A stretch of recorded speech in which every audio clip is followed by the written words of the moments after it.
Boa tarde. Esse evento estará gravado e posteriormente compartilhado em mídia social da Pinacoteca Benedito Calixto de Santos, conforme acordado por Fábio Luiz Salgado, que nos convidou. É a roda de conversa aberta do 42º Ler o Vizinho, Por Trás de Cada Porta, de Fernanda Verdasca Botton, com resenhas dessa obra mediadas um brombo presencial por Ricardo Luciano Roque, que vos fala, com Valéria Florenzano, Murilo Alonso, e palavras de Valdo Rezende, que incumbiu-me de dizê-las, assim como virtualmente com a autora que nos pauta, também a Maiati Ferraz, Fernando Parábole e Rafael Mota. Que tal você, nosso convidado, encaminhar por escrito suas sugestões ao final dessa roda? Antes de passar a palavra a Fernanda, a ela dedico Haikais e soneto. Paradigma, atenda à realidade. Entregue bastante escrita nova, semeadora, voz dos tempos. A árvore mais sozinha do mundo, com seus dias contados em raízes, presas à terra desde lá do fundo, onde dores apresentam matizes. Sua sombra também traz alegria, uma garotada em seu balancê. Se mangueira regala, pode crer, assim a embala com energia. Dar frutos de comer a passarinhos, estes voam felizes a cantar, ao soltarem sementes adubadas. Traçados no chão diversos caminhos, trazem o garoto que, ao contar, tornam as histórias eternizadas. Com a palavra, Fernanda. Boa tarde, Fernanda. Como vai? Tudo bem? Boa tarde. Boa tarde, Ricardo. Boa tarde, Maiati. Grata pelo convite. Gostoso de estar aqui para conversar sobre o livro Por Trás de Cada Porta. Espero que vocês tenham aproveitado aí o livro e fico à disposição de vocês para que vocês façam as perguntas. Então, começando com uma literatura comparada, a Maiati com a parte cosmopolitana, né? Eu com a Caiçara, o Fernando, lá de São José do Rio Preto, com a Caipira. Eu diria, provocando a Maiati Ferraz, que é quem te indicou, e foi muito bem acolhida, né? Espero estar sendo acolhedora. A menina que queria pintar paredes. Viu-se que Júlia Kristeva considera-se feminista escotista, isto interpretado como não massificada, mas sim com a singularidade, ao ler o alfabeto dela, Júlia Kristeva. A leitura do texto escolhido por você, Maiati, a Fernanda sugere a audição de uma música, WhatsApp, No Bonds, que denota a não massificação da mulher, figurativa da mulher loira. Isto provocaria, conceitualmente, uma cisão no conceito feminismo massificado. Já no texto propriamente dito, a Júlia fica roxa,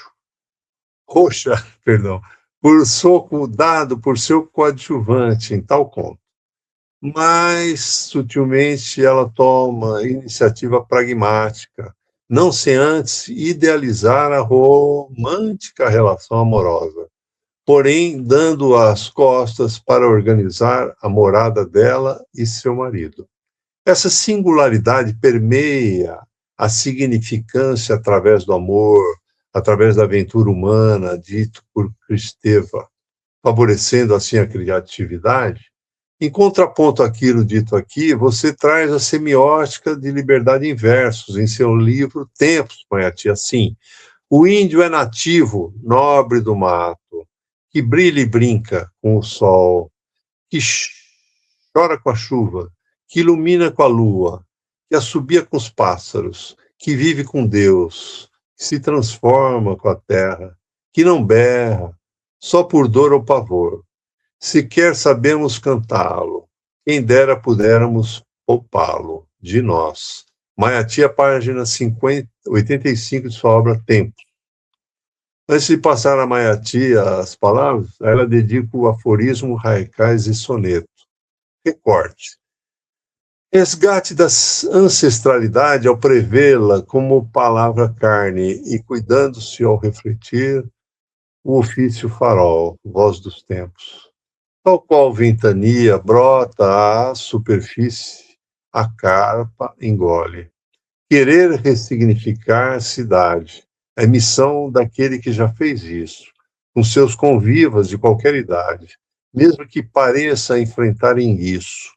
Presunção seria no coletivo, longe de estereotipar autor, como se fosse simples esse amor, simplório taxá-lo hobby altivo. Tanto a postura de esperar, perceptível, soa a minha parte, quanto outra gera competição. Meu amigo, queira considerar a inclusão trazida pela arte. Sinergia merece atenção. Aspergida a água da ponta da mangueira, colibri esbalda-se. Com a palavra a Maiati. Maiati, esse caldo de cultura te propicia algo, evoca em você, com referência à obra da Fernanda? Bom, boa tarde. Agradecer mais uma vez, Fernanda, você aceitar o convite. Né? E eu queria dizer o seguinte, com relação à questão do feminismo, eu não consegui resenhar, eu peço desculpas que eu não consegui resenhar só aquele meu conto, eu não consegui olhar só para aquele que eu tinha escolhido. Eu li outros e observei outros, e eu percebi que no seu livro, Fernanda, você traz bastante questões ali relativas à condição da mulher, né? Aparece ali, mais de um momento, a questão de mulher sendo oprimida ou mulher lutando contra essa opressão, tá? Então eu gostei bastante disso. E eu achei isso bastante relevante no seu livro, tá? E foi uma surpresa, né? Porque você espera assim que fosse tratar da pandemia, questões mais específicas da pandemia, mas você trouxe outras, né?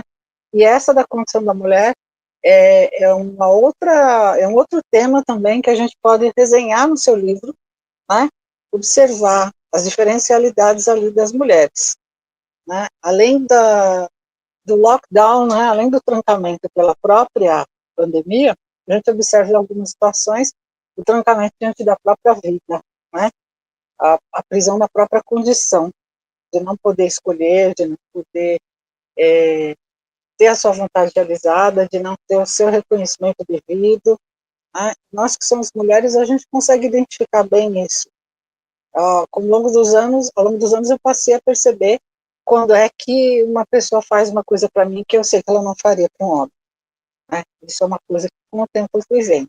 Então nós passamos, Ricardo, por diferentes situações que os homens jamais passariam. Então as pessoas pensam duas vezes antes de serem mais agressivas com um homem e com uma mulher não, né? Só para dar um exemplo. E observando assim vários contos ali, aliás, foi uma leitura deliciosa, observando vários contos, eu percebi um tema que é a solidão.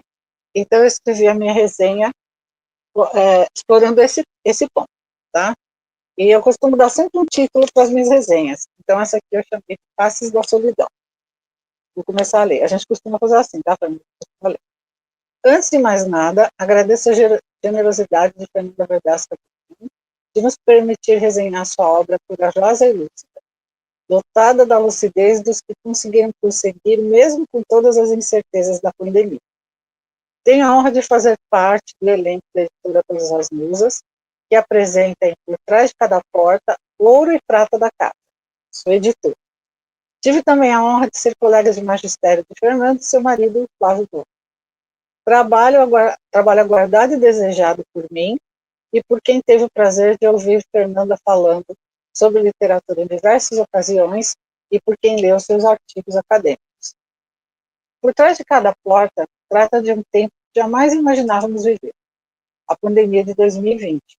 Não só a face mortal forçando a entrada em cada casa e sendo repelida por nossos cuidados, nossas rezas, nossas crenças, nossas preces e o que estivesse à nossa alcance. Com leitura extremamente prazerosa, a obra retrata momentos parados no tempo, histórias suspensas no tempo suspenso da pandemia. Grande parte dos contos traduz um sentimento em comum, a solidão. Trazem também questionamentos, perguntas que gravitam em torno da quarentena. Em A Menina que Queria Pintar Paredes, Júlia, a personagem, sonha com um amor de filme, daqueles com direito à cena de casal pintando paredes, como quem busca construir um futuro. Mas ela carrega a dor da violência do marido. Mergulha em seus sonhos e ousa escrever-lhe um curto poema. Júlia menina, Júlia sonhadora, Júlia solitária. Cláudio cruel, Cláudio indigno, indefinido. O conto nos mostra a solidão dolorida dessa esposa. Afinal, como acessar a alma de quem vive em quarentena eterna, a quarentena do egoísmo e da maldade? Em Isadora na Gaiola, a garota vive a sublime constatação da solidão plural. Solidão em quadrados, solidão ao quadrado.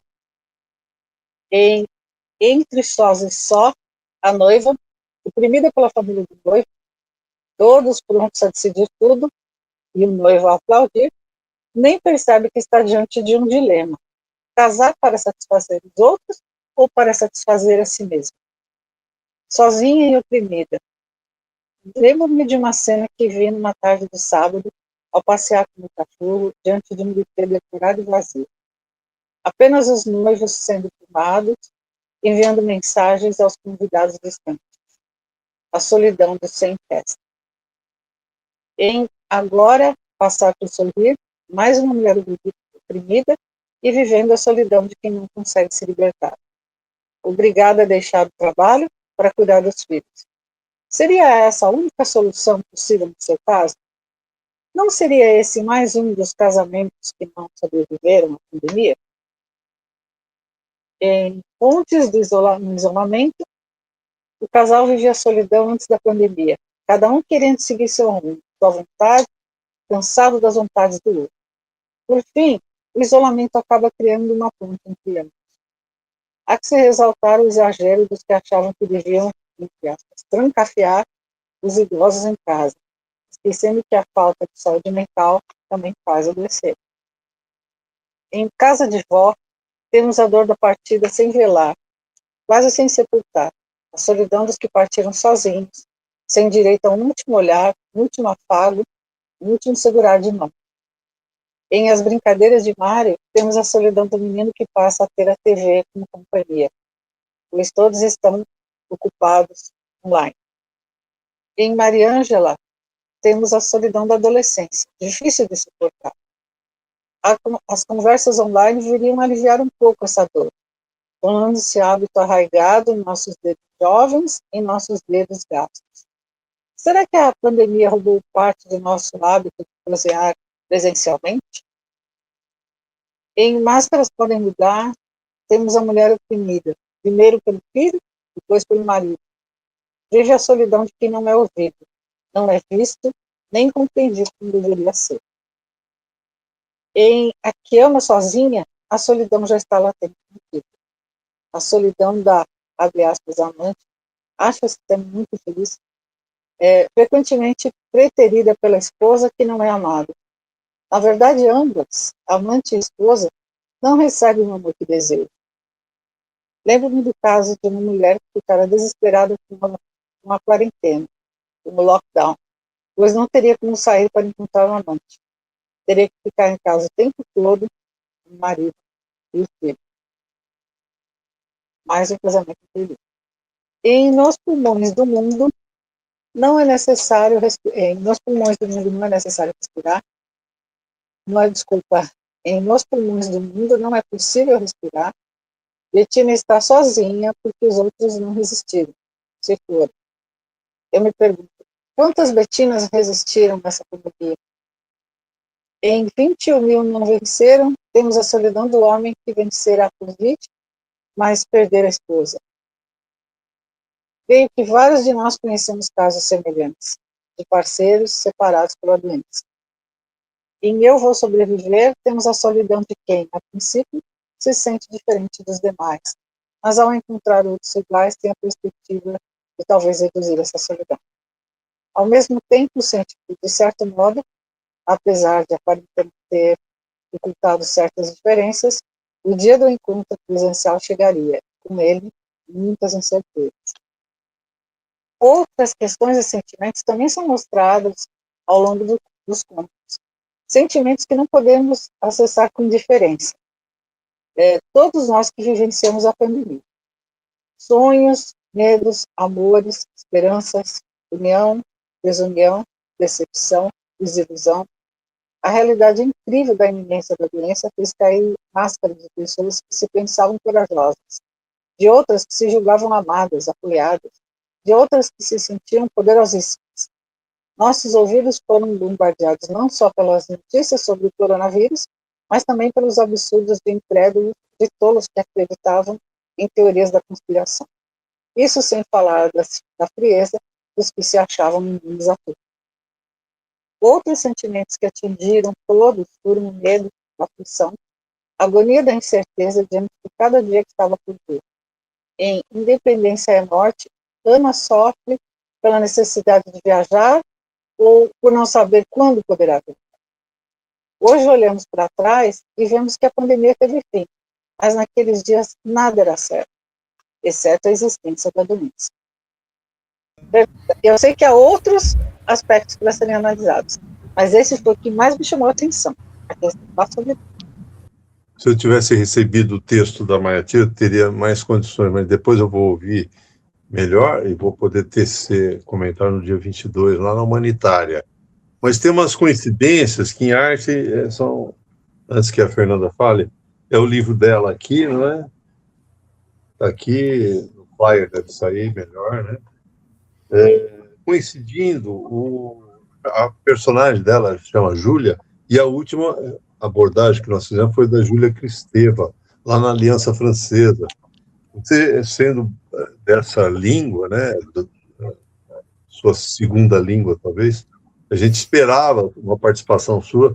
Eu levei um haitiano lá, que eu achei que tinha a ver, né, com colonialismo, mas foi muito afetuosa a relação dele com a diretora. Eu acho que eles têm uma cultura absorvida da França, que você milita nessa área, né? Mais do que uma americana, que só espoliou ali, então eu não tenho um afeto entre eles. Achei interessante, eu achei que esse ia ser impactante. Essa aqui é o Tempos, da Mayaty, né? Que eu evoquei, né, a obra dela, e esse é o meu, né, Desnudo Mar Selvagem. Mas então, Fernando, eu interrompi aí o fluxo da conversa entre vocês. Você quer fazer um contraponto ou você tem sinergia? Porque a diversidade, a singularidade, eu acho que é o que pauta as mulheres, né? Você permeou bem essa questão da mulher diante da pandemia e a singularidade, né? Seria interessante. Eu começaria pelo o finalzinho da fala da Mayaty, que ela deu um corte aqui, deixa eu ver se eu começo novamente. Então, no finalzinho da fala da Mayaty, ela colocou que a pandemia terminou, né? E na verdade, assim, eu vou começar dessa provocação dela para falar um pouquinho acerca do livro. O livro, ele tem a característica feminina, sim. Ele foi um desabafo durante a pandemia, meu desabafo, a partir dessa prisão que nós vivemos dentro de casa, né? E das notícias que vinham pela televisão, pelo WhatsApp, por diversos meios. E nessas notícias existia a questão da solidão e existia muito a questão de notícias que falavam de mulheres que estavam sofrendo, principalmente de pessoas, não só mulheres que estavam sofrendo, porque de repente se viram presas dentro de casa com pessoas que talvez eu não conheça, ou com dizeres, o que eu faço agora que eu não posso sair? E o último conto, ele é engraçado, porque tem essa visão que a Mayaty falou, eu acho que a pandemia já acabou, né? Mas hoje em dia, eu, Fernanda, e até quando eu revisei o livro, então, o livro ele foi escrito em 2020, ele foi revisado para publicação no ano retrasado, que eu tive um problema nas pernas e eu fiquei em casa, não podia sair. E aí eu consegui novamente pegar o livro, porque a gente é professor, naquela correria, eu não conseguia revisar o livro. E a hora que eu revisei o livro, eu falei assim, é que vieram todas as músicas que foram colocadas. Então, para lembrar todo mundo que está assistindo, aquelas pessoas que não leram e quiserem ler, ao final de cada conto existe uma música. E aí eu percebi na revisão que essa solidão feminina, masculina, de criança, ela existe como uma pauta moderna. Então, a pandemia, ela fez com que isso ficasse mais em relevo, mas a violência contra a mulher, ela é, por exemplo, que é um dos temas do conto que vocês estão citando, ela é cotidiana. Esse sonho da mulher também de que eu quero casar, mas não estar numa gaiola, não estar presa, também é cotidiano. Então, no momento em que eu fui escolhendo as músicas, eu percebi que aquele isolamento, ele não era só pandêmico, ele é uma pandemia da modernidade, e não só uma pandemia de uma doença de Covid, ele é uma questão moderna, com o pior de hoje em dia, que eu acho, que é a não esperança que nós temos. Naquele momento da pandemia existia uma esperança de que existisse um novo normal. Todo mundo ia se abraçar, todo mundo ia ver a humanidade que está errada, as coisas iam se modificar. Era impossível que as coisas ficassem ou voltassem ao que era. E hoje em dia o que eu vejo é que as coisas pioraram. Então, quando eu falo o livro também, ele é bastante questão governamental, do choro daquelas pessoas que perderam os entes queridos. Até quem faz um dos prefácios do livro é o Márcio Bruno Varra Valente, que fala da perda da Covid, de pessoas que foram embora por causa da Covid, e daquele presidente que a gente tinha que não deixou a gente chorar direito, porque falava que era tudo brincadeira. E hoje em dia o que a gente tem são cada vez pessoas piores em governos no mundo como um todo. Mulheres sofrendo mais de abusos, crianças que são deixadas de lado em casa, como o Mário, que vocês colocaram, porque a porta do meu pai fechou, a porta da minha mãe fechou, a porta do meu irmão também fechou, e eu fui colocado em quê? Na frente da televisão. Hoje em dia, quantas vezes a gente não vai ao teatro e vê uma criança que é assim, enquanto você está aqui esperando, olha o celular, não me enche o saco. Então, essa coisa assim das pontes que não existem, e que eu acho que aí é a questão assim atual do livro. O livro fala sobre a Covid. Quando eu reli, não existia mais a questão da epidemia, foi publicado, mas a questão de como esse isolamento continua e está cada vez mais forte na humanidade. E essas músicas que combinam com o livro também falam disso. A música do Emicida, que é a última música, e que eu toco até hoje nas minhas aulas, as primeiras aulas que eu dou de comunicação empresarial, para falar assim, o que a gente está mudando? A gente está vendo que está tanta coisa errada e não muda. Então, esse por trás de cada porta naquele momento da pandemia, as coisas erradas que aconteciam atrás de cada porta, que foi fechada, e que, de repente, se meu vizinho está batendo na mulher, eu não quero saber. Eu quero saber da minha vida. Mas, hoje em dia, a pergunta é, o que mudou? O meu vizinho, às vezes, não bate na mulher atrás da porta, ele bate na mulher no meio do mercado. Mas parece que a gente fechou a porta e falou, não quero saber, não. Cada um cuida do seu problema, né? E eu acho que é esse o eco que eu encontro nas músicas que existem depois de cada conto. Ele é um livro de contos, escritos durante a pandemia, que vale até hoje por causa da solidão da humanidade, e que encontra eco em cada música que é colocada, porque a mulher está sozinha, a criança está sozinha, o homem está sozinho, a gente cada vez faz menos pontes, que tem um conto que fala dos pontes, e cada vez fechamos mais a porta. É essa angústia que eu tento colocar dentro do livro, e que eu acho assim que ainda é bem presente, que eu olho, eu como escritora vejo bem presente ainda hoje na humanidade, infelizmente. Infelizmente. É uma coisa assim que eu até cito Machado dentro de um dos textos, né? Que o Machado fala do humanitas. Quer dizer, se a casa do vizinho queima, mas eu posso acender o meu cigarro nas brasas, para mim está bem. Eu acho que essa coisa que o Machado fala, e eu tento trazer um pouquinho atrás de cada porta, né? Por trás de cada porta. Se o outro está queimando, mas eu consigo pegar a minha brasa, que se dane o outro. E, gente, como isso é diferente do que a gente achava que era um novo normal. No novo normal, a gente achava que a brasa do outro não ia existir. O que existia era uma brasa de humanidade e as pessoas se abraçando.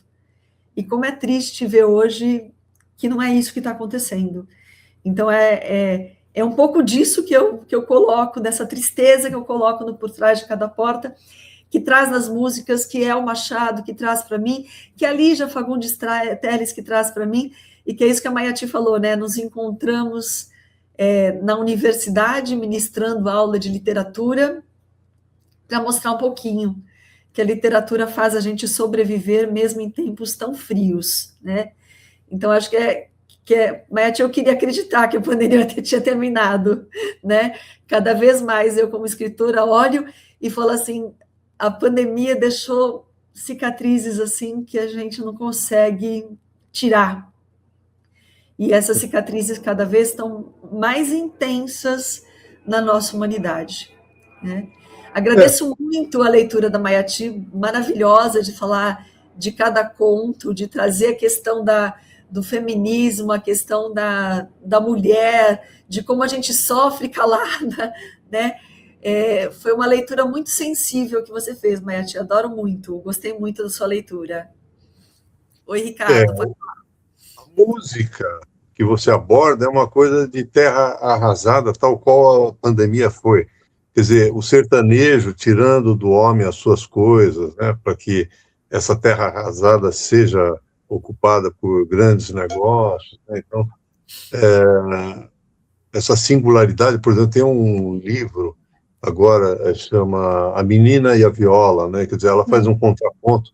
É um livro também igual ao seu, sonorizado, ilustrado, com músicas, né? Caipiras, né? E faz um contraponto a essa cultura avassaladora do sertanejo, né? Então, a manutenção da cultura é importante. E você permeia essa questão, né? Com as músicas, né? Que através delas a gente sente bastante. Assim, só voltando dessa questão da música, né? Primeiro os contos foram escritos durante a pandemia. Um ano depois que eu fiquei sozinha por causa da perna, que eu tinha tido um problema, aí que vieram as músicas, porque as músicas, isso é uma coisa muito interessante. A música e a literatura, eu acho que elas são companheiras eternas. Minhas companheiras eternas, mas eu acho que do mundo inteiro. Então, é a literatura e a música que nos conforta. E daí, naquele momento em que eu também estava nesse isolamento, eu comecei a reler os contos, mas eu ouvia muita música. E aí, nos contos, eu cito músicas, mas que depois vieram a acrescentar. Então, eu acrescentei outras músicas. E aí, um trabalho com a editora, né? O Flávio, que é editor, que fez o prefácio do livro, ele colocou, vocês mostraram aí, né? Atrás, depois de cada conto, existe um QR Code. E nesse QR Code, você vai escutar a música que tem relação com o conto. E tem uma playlist que é colocada também para que, se você quiser entrar no YouTube, né? No Spotify, existe uma playlist com todas as músicas que foram colocadas nos contos, em cada um dos contos. Então, você pode escolher. Eu quero ler a playlist, ouvir a playlist inteira e depois ler os contos, ou eu quero ir lendo e escutando a música. Também dá. Mas eu acho assim que é isso que o Ricardo falou, a música que é uma coisa que recupera a humanidade. e que é muito importante, a música sertaneja, a música brasileira, a música internacional, porque é uma coisa que eu ficava perguntando, será que eu ponho uma música internacional? Mas eu gosto de músicas que são internacionais, e por que não, né? Então, são músicas assim que eu achava, e tem música antiga, tem música moderna, tem gente que eu conheci a partir do momento que eu estava procurando uma música para ilustrar aquele conto. Eu preciso de uma música que fale de Amélia, mas eu não queria aquela Amélia que era mulher de verdade, não queria. Aí eu comecei a procurar músicas que falavam de Amélia e achei músicas modernas. Então isso é legal também, a gente saber que existem coisas novas, o escritor saber que existem coisas novas, né? Então essas músicas, elas são muito importantes para o entendimento do conto e para a leitura do conto como um todo. Assim como eu desejei, legal assumir um desejo, né? Que você tivesse na Júlia Kristeva, a anterior, né? Por ser da sua área, mas a gente ficou inibido de fazer um pedido desse tipo, te instrumentalizando, mas assim como eu quis a sua presença no passado e quero no presente, eu também quero no futuro, porque você não vai ter tido as resenhas para comentar. Então, no outro, não nesse, no outro, você pode também, como eu abordei o passado, que é da Júlia Kristeva, você ficaria à vontade de participar para abordar o de hoje na outra live, né, que a gente tem feito, né, mais de 40 lives que a gente fez, né? Então, eu agradeço, sinto não ter lido, porque a audição não está boa hoje para ter feito comentário, com a Maria que faz sempre comentários muito interessantes, mas eu não pude, eu não recebi o texto dela anterior, né? Nós somos cúmplices, por isso que eu estou falando. E eu agradeço. Agora, vai ser colocado no YouTube, a gente vai poder conversar, comentar, tudo. Nunca termina, né? Como uma obra não tem fim, né? Ela não está terminada nunca, também a live é assim, né? A gente pode interagir. A gente poderia deixar espaço para os demais, a gente vai estar na Humanitária dia 22, às 4 da tarde, né? E na Patriarca José Bonifácio, uma praça que tem aqui, número 59, e a gente vai projetar na Smart TV, isso que nós estamos falando agora, do Rafael Mota, que é um editor do jornal daqui, A Tribuna, e o Parábole, acho que vai estar de São José do Rio Preto direto, digitalmente ao vivo, e eu vou fazer uso da minha voz para veicular o que o Valdo Rezende, que também é do nível de vocês, academicamente falando, e a gente vai fazer essa mistura. E o Carlos vai editar tudo isso, fazendo caber em 1 hora, tá bom? Então, eu agradeço. Você, Maiati, parabéns, Fernanda, parabéns. Você quer fazer uso da palavra, você e a Sim, Fernanda? eu queria comentar a respeito do que a Fernanda falou sobre a pandemia ter terminado ou não. Existem coisas da pandemia que realmente parece que permanecem, tá? Teve alguns hábitos que nós criamos, eu criei alguns hábitos em tempo de pandemia que não consegui mudar, sabe? Certos hábitos que eu criei, eu não consegui mudar, e eu fico me perguntando, nossa, será que os outros também ficaram assim, né, presos? E eu me lembro que eu via reportagens sobre a pandemia da gripe espanhola, etc. e tal, e imaginava que fosse ser uma coisa muito sofrida, dolorida, até violenta, né, pelas imagens que a gente via assim, mas não imaginava, jamais imaginava que a gente ia ter que ficar trancado, né, dentro de casa, né, trancado assim nas nossas vidas, né, e como cada um lidou com isso, o que ficou de sequela de cada um é muito forte, né, Fernando? Então, e isso que você falou, que a gente tinha esperança de que realmente o ser humano fosse evoluir em certas coisas, é verdade. Eu acho que quem tirou a lição, evoluiu. Eu acho que com tudo na vida, há pessoas que aprendem, há pessoas que evoluem e há pessoas que não aprendem, que não evoluem, né? Então, eu acho que algumas pessoas tiraram lições. Eu pude observar algumas pessoas que se tornaram melhores depois da pandemia, pessoas que eram meio intratáveis e que se tornaram melhores, né? Mas também a gente vê como uma força que puxa, né? Essa questão que você está vendo do incentivo à violência contra a mulher, do incentivo aos radicalismos, às divisões, né? Às incompreensões, né? E isso realmente acaba sendo um retrocesso, né? Então a gente vê que algumas coisas evoluíram e outras regrediram. E isso continua como um desafio para a gente, né? Eu acho que a gente, eu procuro ver essas involuções, né? Esses atrasos e procuro continuar eu tentando buscando evoluir. Né? Eu acho que a gente sempre busca isso, deve sempre buscar isso. E sobre a questão da música, eu ouço música o tempo todo. Eu ouço música quando eu estou lendo, quando estou escrevendo, quando estou preparando aula, quando estou arrumando a casa. Eu não sei se talvez porque eu moro sozinha, então o tempo todo. Até no banheiro eu levo o celular para ficar ouvindo música. Então eu fui criando a minha trilha sonora à medida que eu li o livro. Porque eu tenho trilha sonora para tudo. Eu faço praticamente tudo ouvindo música, né? E às vezes até desafio no ônibus, com aquele barulho todo, tentar ouvir um pouquinho. No metrô não, porque no metrô eu não pego celular, mas no ônibus e onde eu puder. Eu acho assim, a vida sem música não dá, é impossível, né?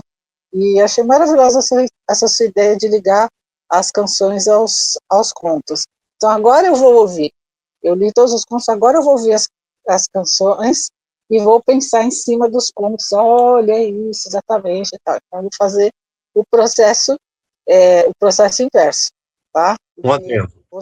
Fernanda, parabéns, porque você pegou uma coisa tão contemporânea, que eu considero contemporânea, como a Maia te falou, né, ainda está presente, né, entre nós, e você deixou de fazer um relato jornalístico, que era bem o medo que eu tive quando eu falei, nossa, essa abordagem está muito recente, né, as coisas recentes, mas você conseguiu fazer literatura com um tema bem atual, quer dizer, esse seu distanciamento do fato jornalístico e transformando isso em literatura é o grande feito, porque você transcende, né, relato e vai para a coisa da singularidade.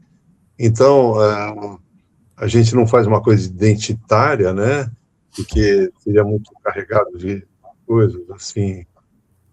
Então, a gente faz uma coisa sutil, né, o caipira, o caiçara, o cosmopolita, mas sem realçar muitas diferenças, né, procurando a sinergia, né, e você fez isso acontecer, a sinergia entre um fato jornalístico e a literatura, transcendeu, e parabéns, foi muito delicada a sua abordagem, eu achei excelente, eu li sua obra, e a gente vai provocando a sua obra nas resenhas dos colegas, que é um trabalho voluntário, e a gente enaltece a obra de cada um, fazendo essa literatura comparada, um esboço da literatura comparada, né? Sem presunção nenhuma.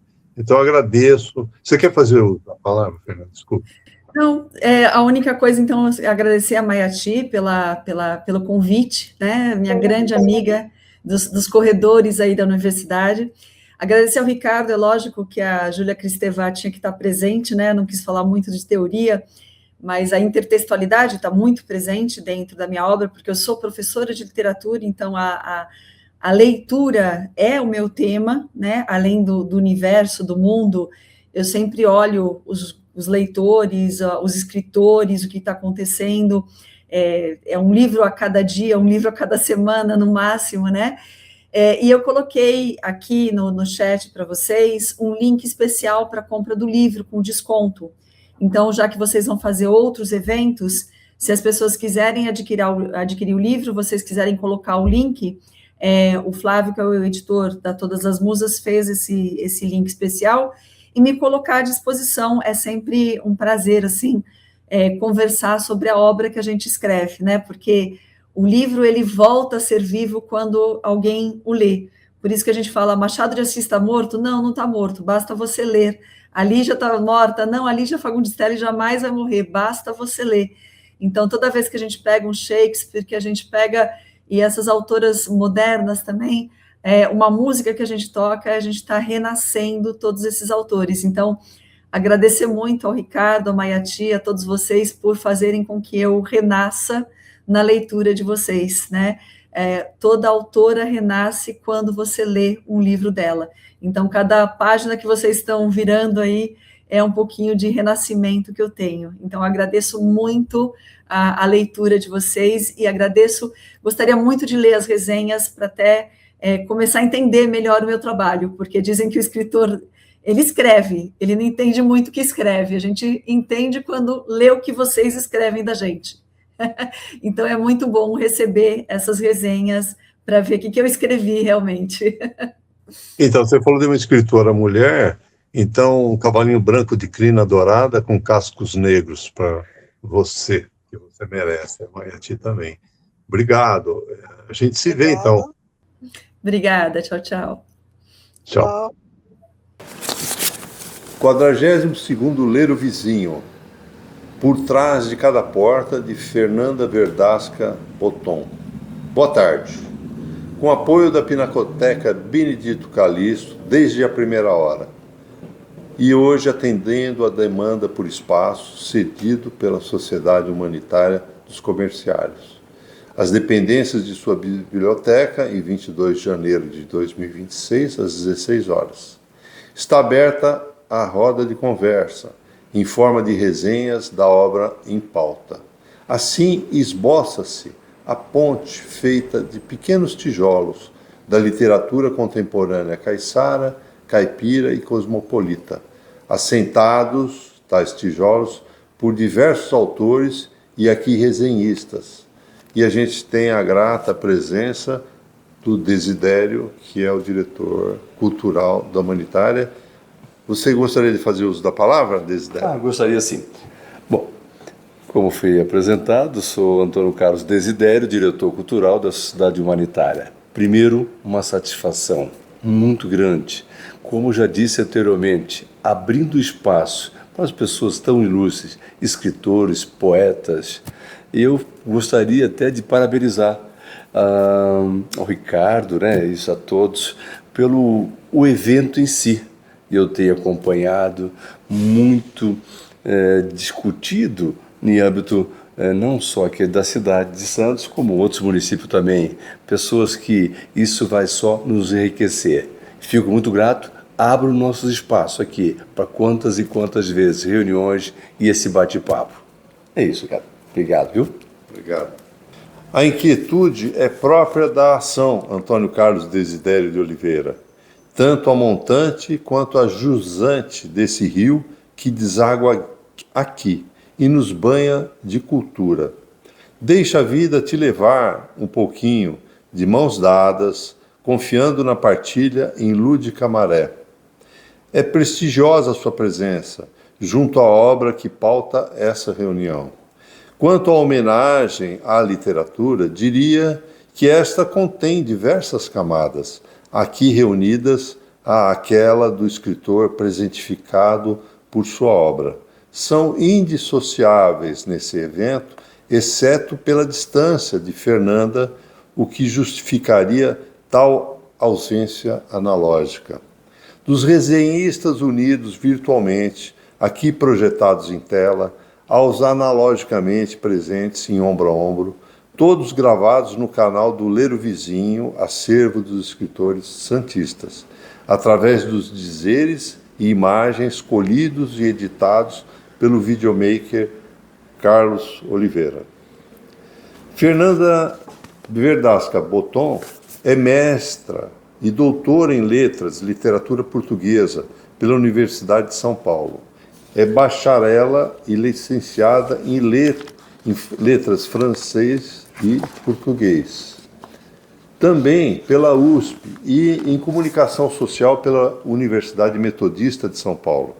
É professora do Centro Paula Souza de São Paulo, do Colégio Bom Jesus e supervisora editorial da editora Todas as Musas, além de autora de A Lira Assassina de Orfeu Bernardo Santareno, e os intertextos de O Inferno. É coautora de O Teatro de Bernardo Santareno e coorganizadora das séries Histórias da editora Todas as Musas.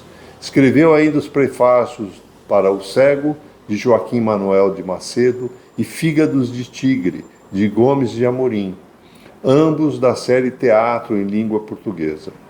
Fernanda Verdasco Botton, citada no exemplar do livro em resenha em sua obra Por Trás de Cada Porta. Quanto ao conteúdo que nos rege, eu diria que, em substituição à abordagem historicista e factual dos franceses, Wellek, 1963, sugere a análise mais intrínseca da obra em busca da sua literariedade. O problema central da estética literária, segundo ele, aproximar a literatura dos outros domínios, da expressão ou do conhecimento, ou então os fatos e os textos literários, entre eles, distantes ou não no tempo ou no espaço, contanto que eles pertençam a várias línguas ou várias culturas, fazendo parte de uma mesma tradição, a fim de melhor descrevê-los, compreendê-los e apreciá-los. Estudos de literatura comparada, de Gentil de Faria, página 18 e 19 do e-book, quiçá esboçado em Ler o Vizinho, com os aqui resenhistas, ambos autores de obras de literatura caiçara santista, Florenzano, Alonso, Mota, Rutiliano, Caipira de Parábole e Cosmopolitana de Ferraz, tecendo a literatura brasileira para comparação com a também cosmopolita proposta pela obra de Fernanda. Valéria Florenzano escolheu 21 mil não venceram. No conto 21 mil não venceram, de Fernanda, o personagem lembra que o som não se propaga no vácuo, metáfora do vazio interior, daquele detentor do poder de compra da vacina. Essa ausente empatia teria salvo pessoas da morte pelo Covid-19. Essa falta de cuidado com vizinho e vizinha permaneceu normalizado, Valéria, do que seria capaz a borboleta Mirella, de sua obra O Diário da Formiga Jerusa, frente ao perigo antropocêntrico de extinção da humanidade? Antes de passar a palavra a Valéria, a ela dedico soneto e aforismo. O dia me é boa manhã ensolarada, na praia hoje com pequeno ao chão. Tão pequeno fui, a memória praia me acompanha. No baixar de cabeça, pequeno foco. Concretude norte abstraída, intrépido poema num querido convívio. Como me atrai contraste semente, praia útero onde pequenos criam. Sinto a força com pequeno aos braços, na volta caminhante do só trabalho, areia fofa e peso às costas. Qualquer leveza sustentável, demarcada em suaves pegadas nas suas areias. Nuances vivenciam querer estímulo. Ator e cenário fundem contemporâneo e passado. Longe do anacronismo, o amanhã. Todavia, me é bom anoitecer enluarado, mesmo só retorno. Elas em mim viram memórias erguidas, enquanto olhar o ainda distante horizonte. Com a palavra, Valéria, presencialmente, ombro a ombro. Você quer fazer uso da palavra, Valéria? Quero sim, Ricardo. Obrigada. Primeiramente, boa tarde a todos. É com grande alegria que eu participo de mais um Ler o Vizinho. E eu vou iniciar respondendo a pergunta do Ricardo sobre o conto da Fernanda e o meu livro, O Diário da Formiga Jerusa. Bom, muitas pessoas poderiam ter sido salvas da morte pela Covid-19 se o governo tivesse tido uma postura diferente. As pessoas também poderiam ter se preocupado mais com os seus próximos, ajudando seus vizinhos, por exemplo. Quanto à borboleta Mirella, do meu livro O Diário da Formiga Jerusa, ela seria capaz de fazer muito pela humanidade, pois ela possuía um conhecimento superior ao dos outros animais. Superior, inclusive, ao conhecimento da formiga Jerusa. Se ela soubesse que a humanidade estava em extinção, ela seria capaz de pensar em soluções para salvar cada um dos animais que estivessem em perigo. Então, sobre a questão do Ricardo, era isso. Agora eu vou falar para vocês a resenha que eu fiz de um dos contos do livro. O nome do conto é 21.000 Não Venceram. E o livro, né, Por Trás de Cada Porta, da Fernanda Velasca Botton. Uma mulher de 50 anos ficou muito triste ao saber que os mortos pela Covid já haviam ultrapassado 21.000, e no governo as pessoas não se importavam com isso. Ela queria que tudo não passasse de uma brincadeira, que ninguém tivesse morrido de Covid. Infelizmente, o mal estava banalizado e por todos os lugares. Ela tenta gritar e não consegue. Também se acostumara com a paisagem cinzenta da poluição. Sempre houve montanhas ao lado. Porém, como ela, as pessoas olhavam apenas para o cinza. Todos deveriam querer mudar. As montanhas existem, mas a humanidade insiste em poluí-las até o fim, da mesma maneira que permitiu o crescimento da Covid. Eu vou fazer um comentário sobre a minha opinião da leitura desse conto, né? Bem, o surgimento da Covid foi mais uma comprovação de que vivemos numa selva de pedra. Ninguém é amigo de ninguém, ninguém quer ajudar ninguém. Apesar disso, somos privilegiados, é uma vitória estarmos vivos. Dos milhões de espermatozoides, apenas um fertiliza um óvulo e nos forma. Esse argumento pode nos fazer viver mais felizes em dias difíceis, como foram os da Covid. Os 21.000 do conto 21.000 Não Venceram eram, inicialmente, vencedores. Depois, não venceram a Covid. Destaco também a sensação que a autora quer passar de que tudo, a Covid, não passou de um grande engano, como se tudo tivesse sido uma brincadeira de grande mau gosto. Por fim, ressalto que a autora nos mostra que é a natureza sempre perto, mas nunca percebida. Chica, a personagem, a percebe e solta um grito mudo para que toda a tristeza fosse levada pela natureza. As outras pessoas também se acostumaram com a natureza cinza ao redor. Todos deveriam querer o verde. Eu não teceria a resposta dela também fazendo um comentário da obra Diário da Formiga Jerusa, porque a Valéria, com a singeleza dela, traz um contraste à aridez da realidade, né? Então a literatura contempla a gente com essa delicadeza, e eu enalteceria a figura da mulher na presença da Valéria, tecendo esse comentário que cumpre, não diria com um papel identitário, mas com a sua singularidade, trazendo isso para a gente. Então eu agradeço, porque emociona, né? O simples e lúdico e sincero que é o seu livro. Obrigado, Valéria. Rafael Mota, como resenhista, escolheu o texto Independência é Morte, do mesmo livro da Fernanda. Provocação à resenha de Rafael Mota, do conto por ele escolhido assim: talvez não houvesse tanto desejo, o bonde passa. Carlos Drummond de Andrade, em Poema das Sete Faces. Em canção interpretada por Samuel Rosa. A audição dessa composição, sugerida pela Fernanda, a leitura do conto, por você escolhido, Rafael, traz as várias anas escritas pela autora de Por Trás de Cada Porta, literalmente refletidas em espelhos do closet. Você vê sinergia entre as diversas atividades de Esmeraldo Tarquínio, da sua obra Tarquínio Começar de Novo, Rafael? Esse conto, trazidas em sua obra biográfica, esse conto Independência e Morte, e tais versos musicados? O bonde, com tantas pernas, traduz o eternizado caminhar almejado na pandemia do Covid-19?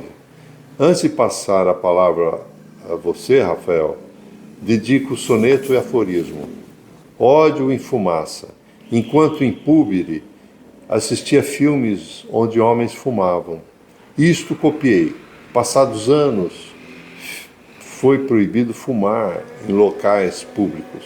Hoje, outro sinal de masculinidade é socar pessoas, dando vazão ao ódio. Aguardo sejam proibidas palavras de ódio chegarem aos ouvidos alheios.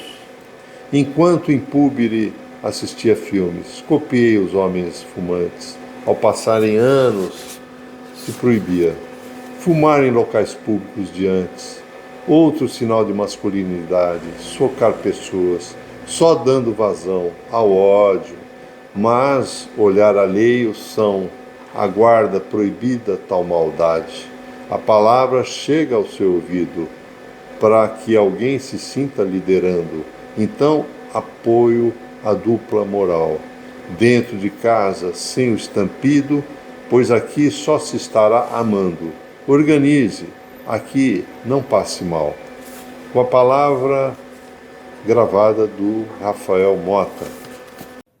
Olá, doutor Ricardo. Olá, Fernanda. Um abraço a todos que participam de mais esta edição do Ler o Vizinho. O doutor Ricardo me convidou para ler um conto do livro da Fernanda e eu escolhi um que é intitulado Independência é Morte. É de uma personagem chamada Ana que faz o possível para driblar o isolamento que foi imposto pela pandemia de Covid-19, em que a gente se lembra bem do medo que tinha de se infectar, de sair de casa, de eventualmente levar doença para outras pessoas. Foi um período muito difícil que a Ana procurou driblar da melhor maneira que pôde, juntamente com a família, principalmente porque ela não sabia exatamente quanto tempo essa situação ia durar. E aí eu faço uma comparação com o personagem real de um livro que eu escrevi, uma biografia chamada Tarquínio, Começar de Novo, que lancei em 2012 e que trata de Esmeraldo Tarquínio. Ele foi o único negro eleito pela população prefeito de Santos, mas nem sequer chegou a tomar posse porque ele foi cassado pela ditadura. E nessa cassação, ele perdeu não apenas o direito de assumir a prefeitura e o mandato que ele já exercia naquela época de deputado estadual, mas ele teve os direitos políticos suspensos por 10 anos. Ele não pôde votar nem ser votado. E nesse período de 10 anos, e aí tem uma diferença em relação a Ana, a personagem, porque ela não sabia quanto tempo ia durar esse isolamento decorrente da Covid-19, da pandemia. Esmeraldo sabia, eram 10 anos. Mas para quem está impedido de fazer aquilo que mais sabe na vida, mesmo que o tempo seja pré-determinado, é como se fosse uma eternidade.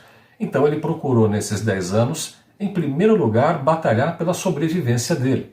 Ele era advogado, teve que retomar a advocacia, e ele sofria com aquele estigma de político cassado.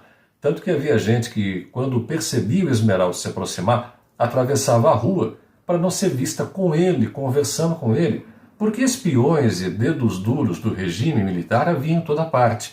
Então havia um temor de quem poderia se encontrar com Esmeraldo de ter ficha nos serviços de vigilância do governo, o que poderia levar a consequências até mortais, como a gente sabe que aconteceram no período ditatorial aqui no Brasil. Então Esmeraldo, para preencher aquele tempo, ele, além de retomar aos poucos a advocacia, ele voltou também a exercer atividades do começo da vida profissional dele. Ele tinha uma voz muito grave, muito bonita, ele era cantor de orquestra. Então, para conseguir dinheiro para fazer a feira, ele subia a serra com frequência, cantava em casas noturnas de São Paulo. Ele também conseguiu colocação como comentarista de programa de televisão na rede Bandeirantes entre o fim dos anos 60 e o começo dos anos 70, se formou jornalista, retomou a banca de advocacia. Durante um período ele também manteve ali perto da Praia do Boqueirão, onde tem a feirinha hippie aqui em Santos, um barco de fibra de vidro do qual ele era uma espécie de representante comercial. Mas essa, na verdade, era mais uma forma para que ele continuasse a manter contato diretamente com as pessoas, poder conversar com elas, lembrar as pessoas que ele existia. O mesmo ele fazia pelo fato de que não dirigia, então ele ia de ônibus para o trabalho, pegava a linha 4, tanto na ida quanto na volta, do escritório para casa, e da casa para o escritório, assim era a rotina dele todos os dias. Então, com a diferença de que ele sabia quando ia terminar esse isolamento dele da política e da plena vida civil, ele procurou inventar o tempo e se reinventar nesse tempo. Da mesma forma que a Ana, que não sabia quanto tempo ia ficar isolada durante a pandemia, mas que procurou driblar as dificuldades a fim de que quando chegasse o dia da liberdade, ela pudesse estar com a família pronta para viver outra vez. E assim foi com Esmeraldo, que voltou à atividade política terminados esses 10 anos de isolamento. Esmeraldo Tarquínio, para mais um lembrete só, foi o político de origem popular mais importante que Santos teve no século XX. Daí a dimensão desse personagem, mas que, independentemente da grandeza, sofreu como sofrem e sofreram tantos outros, isolados por pandemias e por ditaduras impostas às pessoas. Um abraço para todos vocês, muito obrigado pela possibilidade de participar e até a próxima, se Deus quiser. Fernando Paráboli é um resenhista que escolheu o texto Entre Sós e Só, da obra da Fernanda. Em sua obra Entre Esferas e Linearidade, a contemplação da poesia, Fernando, a sua página 47, em Sapo, você diz que queria eu poder voar nas asas de uma vassoura, trocar os algodões do céu. Isso seria sinérgico ao texto por você escolhido, Entre Sós e Só, a página 42 de Por Trás de Cada Porta, de Fernanda Verdasca Botton, ali onde está escrito que hoje ela não precisava sair da cama tão cedo, entretanto, saiu. O mês de maio era o preferido das noivas. A Fernanda sugere a canção Ando Meio Desligado, de Os Mutantes, né? Você enxergaria a poética e a realidade em qual proporção nesse ficar e sair? Antes de passar a palavra a você, Fernando, dedico esses soneto e haikai. Ouvinte, a leste chegando o lento sombreado, Jacarandá só. Ah, olha essa escatologia, dando o paradoxal número 1, a pobreza que não demandaria alvo acertado sobre X traçado. Não há legenda, esse meu dizer. Encarne na altura de sua pelve. Depois de ingerir tal visão, vi a tal fome tamanha me comer. A minha fisionomia está emanando saudável de sabor, tão flagrante naquele polaroide. Navegar há de ademoestar aquele que dirige o trator, para a papoula virar opioide. Após a queda, aquela tinta dourada no vaso chinês. Com a palavra, o Fernando digitalmente. Boa tarde, Ricardo. Boa tarde a todos. Obrigado pelo convite de participar de Leio Vizinho. A sua provocação, querido anfitrião, estabelece um diálogo entre o poema Sapo, de Entre Esferas e Linearidade, e o texto Entre Sós e Só, de Fernanda Verdasca Botton, a partir da tensão entre desejo poético e gesto concreto. No poema, o anseio de voar não representa fuga da realidade, mas a tentativa de ampliá-la por meio da imaginação contemplativa. O chão permanece, o voo nasce dele.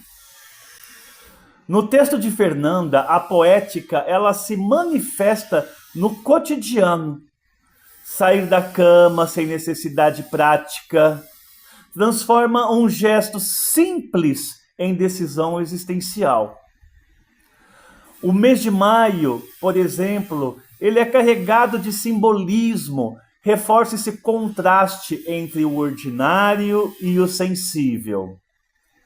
Ambos os textos, portanto, trabalham o limiar entre interioridade e ação. A referência à canção Ando Meio Desligado reforça esse estado intermediário. não alienação, mas suspensão. Um estar entre o ficar e o sair. Assim, poética e realidade não se opõem. A realidade sustenta o gesto e a poética o atravessa de sentido, compondo um ritmo de escuta, movimento e contemplação. Ressalto ainda que há uma sinergia entre nossos textos. Um eleva a realidade pela imaginação, o outro encarna a poesia no cotidiano. A canção Ando Meio Desligado simboliza esse estado intermediário entre o dentro e o fora, entre contemplação e ação. Em síntese, a realidade fornece o gesto e a poética dá sentido. Ficar e sair não se opõem, mas formam um ritmo essencial da experiência humana e poética. Muito obrigado pela atenção. O resenhista Valdo Rezende escolheu No Carnaval Nasceu Herodes, um texto da Fernanda. Como prova de resistência a Fernanda, remete o leitor do conto No Carnaval Nasceu Herodes à audição de Baianidade Nagô, na voz de Daniela Mercury, em videoclipe focando-a sobre o trio elétrico em festa de carnaval de rua. Isto é coerente com o nome do texto, este escolhido por você, Valdo, Carnaval. Mas Herodes, também em caixa alta, traz outro símbolo, tendo sido ele oriundo daquele povo e do meu, que gerou uma travessia maior de Moisés, saído do Egito em direção à Terra Santa. Isto traz outro sentimento avesso à festa.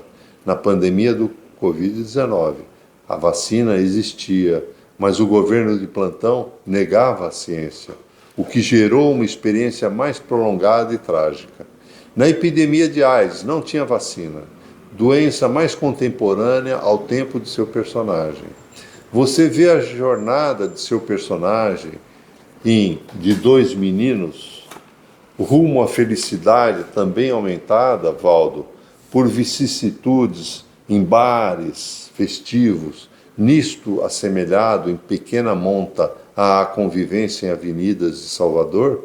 Qual a pior submissão, ao vírus ou ao negacionismo? Antes de passar a palavra a você, Valdo, dedico soneto, raicais e aforismo. Gestual palavra, mágoa legítima com a cultura machista incabível. Talvez a leitura você resolva melhor. Sobrecarga em performance reversa e idealizada, sem sucumbir ao gestual, ao dar-lhe corpo, mas também manifestado em oralidade. Vizinho convida a passear em seu carro, latente amizade. Portão bate com a força do ciclone tropical. Palavra, não sucumba ao gestual. Literatura, lido o conteúdo. Plasticidade, sem o birimbau. Futebol, você fica tão menudo. Escritor, não abandone seu sonho. Mantenha no livro banho onírico. Jogador, o seu ponto é o crítico. Dizer abundante torna-o tronho. Melhor músico cantando lá, não importando qual a sua clave, pois o que vale é soar canção. Sétima arte, junte tudo já, misturando o que só você sabe e sem precisar em qual dimensão. Os prédios à praia estancam o teu frescor, brisa no cabelo.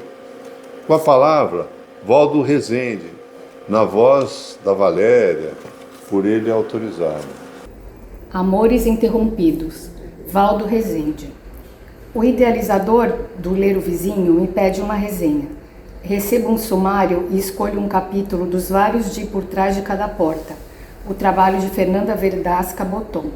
No Carnaval Nasceu Herodes seria escolha aleatória, exceto pela minha relação de paixão pelo Carnaval. Não o da Bahia, não o dos blocos e dos encontros amorosos entre as vielas de Salvador. Olinda, prefiro escolas de samba. Obediente, vou atrás do vídeo sugerido, com Daniela Mercury cantando Baianidade Nagô. Verão e Carnaval em Salvador. Sou de geração anterior. Penso em Dalva de Oliveira com o Vou Beijar-te Agora, Não Me Leve a Mal. Volto para a cantora do axé e esqueço-a já nas primeiras linhas de um encontro de amor. Amores de carnaval podem ser efêmeros, levados pela fantasia dos personagens escolhidos pelos foliões.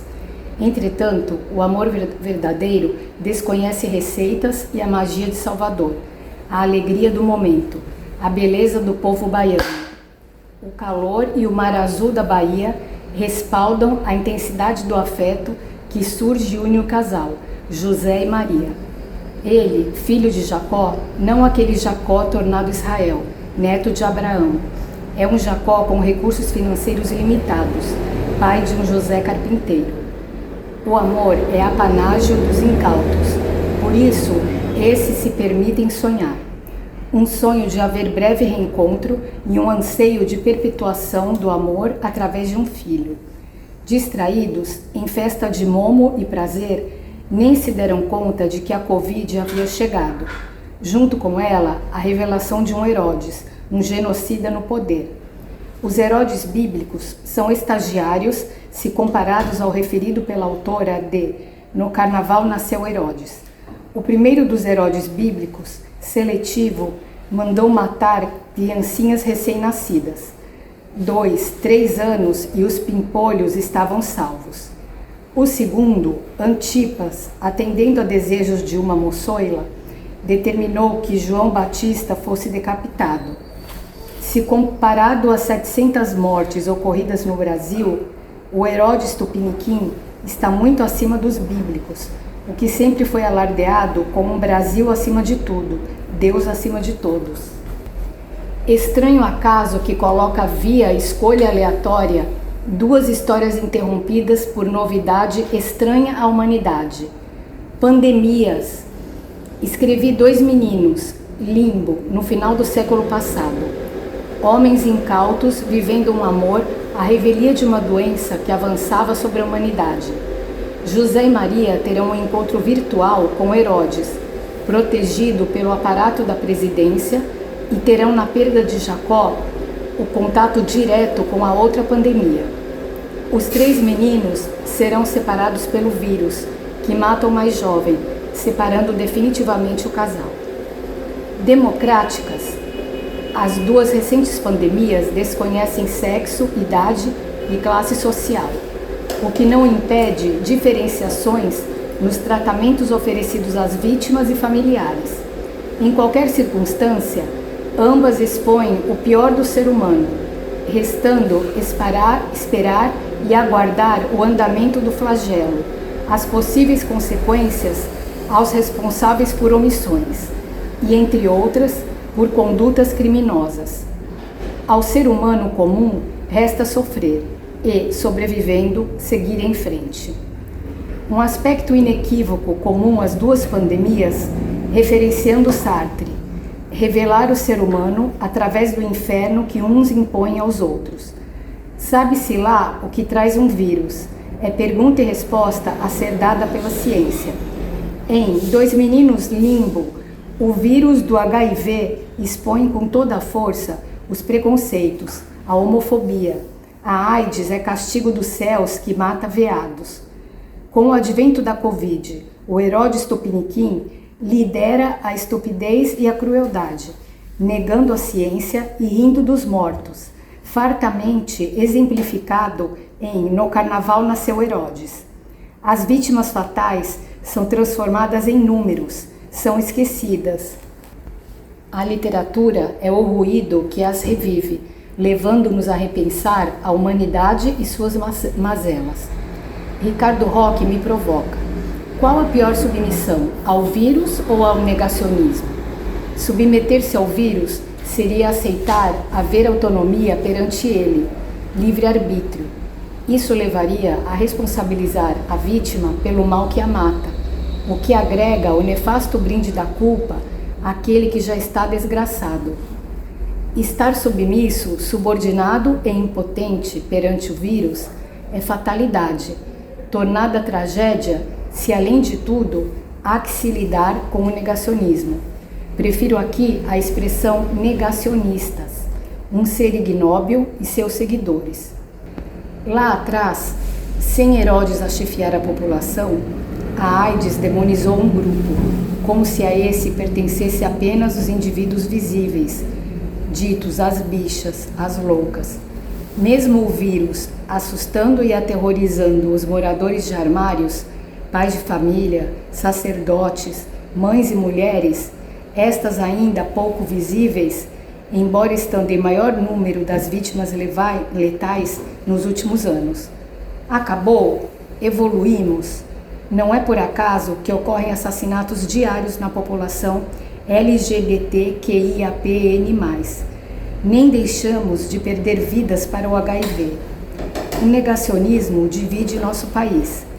As falas explicitadas pelo papagaio Herodes após o último carnaval de Jacó, vitimado pela Covid, revelam a brutal ignorância que nos assola, a precariedade da formação de uma população que exerce, junto com o líder, uma crueldade insana enquanto celebra e luta por discriminar, separar e excluir.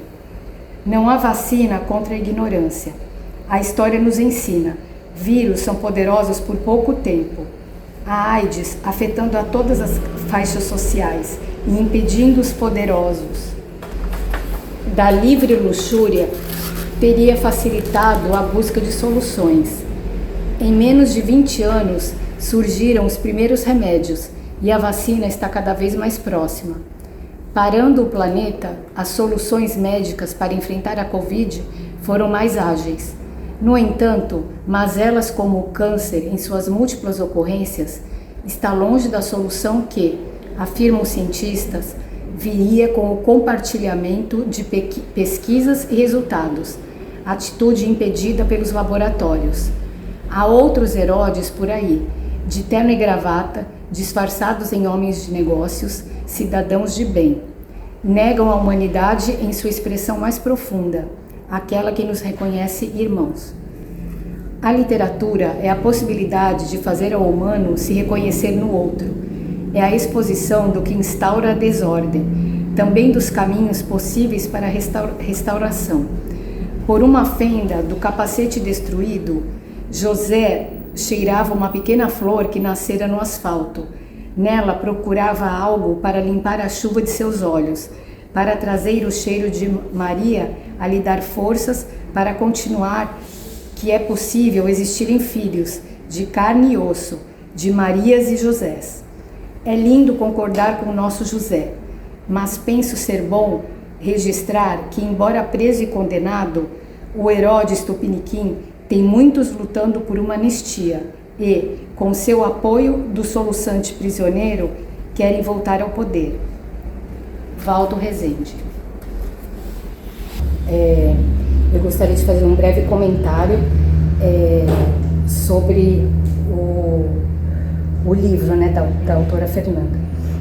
Então, a gente percebe que a solidão está presente em grande parte dos contos, inclusive no conto que eu fiz a resenha, que é 21.000 não venceram, né? E, além disso, o livro também comenta sobre a pandemia e outras questões, como a da mulher. Bom, então, também no livro há questões sobre as mulheres que estavam sofrendo, né? E no final de cada conto existe uma música.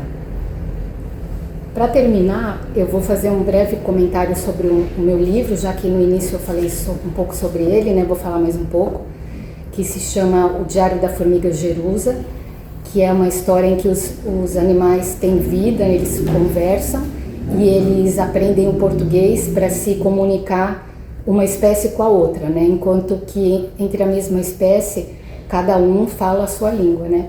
E aí conta as aventuras dessa formiga que escreve um diário, ela assiste a reunião dos líderes dos animais, aí ela anota tudo que eles falam, e vale a pena ler, porque é possível a pessoa refletir, aprender mais um pouco sobre a língua portuguesa, e ler sobre as aventuras, ler o diário e aprender um pouco sobre currículo, cartas que aparecem no livro.